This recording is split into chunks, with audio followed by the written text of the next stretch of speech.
Hello guys, mapagpalang araw na naman sa inyong lahat. Nandito na naman tayo sa ating trabaho. Nagiging busy na naman tayo. Ayan, nakita nyo yung mga kalat na yan.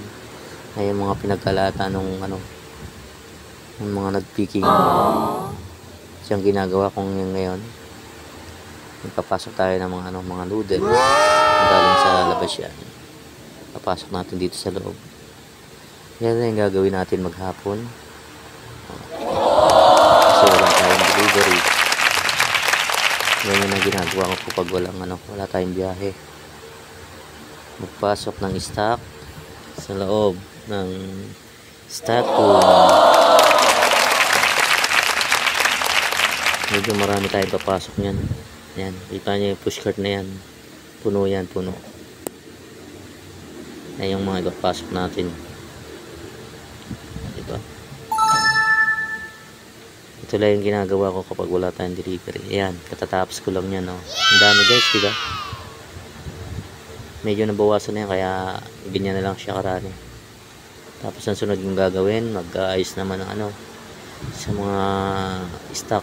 Ayusin natin yung mga magugulong stock. Ayan, sasarada yung iba dyan kasi nakabukas para hindi pasukin ng mga mababait. Ayan. So yan guys yung mga ginawa ko kahapon. Ayan. Tapos yan, lalagyan na natin ng mga biscuit. Re-replenish na natin yung mga walang laman para kinabukasan na picking may laman na siya, hindi na siya sasalinan. Kaya ginagawa ko na yan para madali, para pag pick kuha nila sila nakuha, hindi na mahihirapan pa yung mga biscuit. Ayan yung ginawa kong cabinet. Ayan ba? Ayos, puno na naman.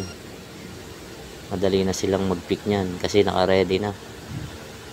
Kukuhain na lang sa cabinet box kung tawagin. Yan yung mga ginawa ko, diba? Finished product. Wow! Yung ginawa ko maghapon. So yun lang guys, bye.